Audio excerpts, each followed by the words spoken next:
এনসিপির আহ্বায়ক নাহিদ ইসলাম বলেছেন, রাজধানীর রমনায় হাবিবুল্লাহ বাহার কলেজে নাসিরুদ্দিন পাটোয়ারির উপর হামলা মির্জা আব্বাসের নির্দেশে এবং তারেক রহমানের সম্মতিতে ঘটেছে।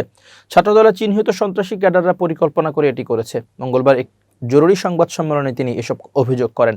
এই হামলাকে পরিকল্পিত সন্ত্রাসী হামলা আখ্যা দিয়ে নাহিদ হুঁশিয়ারি দেন, আপনারা একদিকে ভালো ভালো কথা বলবেন, আরেক দিকে বিরোধীদের সন্ত্রাসী কায়দায় আওয়ামী লীগের রাজনীতিকে পুনর্বাসন করবেন। এটা আমরা এই বাংলাদেশে হতে দেব না। আজকে আমরা হুঁশিয়ারি দিচ্ছি, নির্বাচন কমিশনের প্রতি দেখতে চাই এর ব্যবস্থা কি নেয়, কলেজ প্রশাসন কি ব্যবস্থা নেয় এবং বিএনপি দলীয়ভাবে এর কি ব্যবস্থা নেয়। এরপর বাকি জবাব আমরা রাজপথে দেব 12 তারিখে। মির্জা আব্বাসের বাহিনী হামলা করেছে, পুরো বাংলাদেশের কাছে বিচার দিলাম।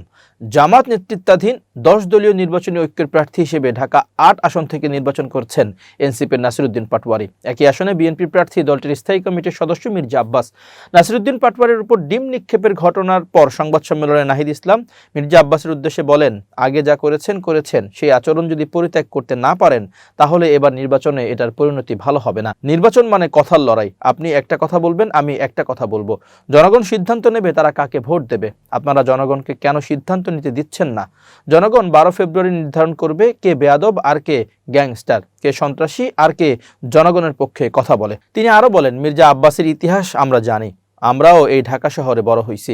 জিয়াউর রহমান মির্জা আব্বাসকে ডেকে একটা হুন্ডা এবং 30 টাকা দিয়ে বলছিল যে আমার সাথে রাজনীতি করো এবং ইলেকশনে কাজ করো। ওইখান থেকে বিএনপির সাথে তার রাজনীতিতে যাত্রা। সেই জায়গা থেকে তিনি ঢাকা শহরের সাম্রাজ্য তৈরি করেছেন।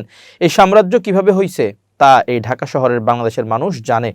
কিছু হলেই জামাতের অতীত নিয়ে কথা বলা হয় উল্লেখ করে নাহিদ ইসলাম বলেন, কিন্তু তাদের নিজেদের অতীত কিন্তু বাংলাদেশের মানুষ ভুলে নাই। 2001 থেকে 2006 বাংলাদেশের মানুষ ভুলে নাই। অতীত ধরে কথা বললে সবার অতীত ধরে আমরাও কথা বলবো। সূত্র বিবিসি বাংলা।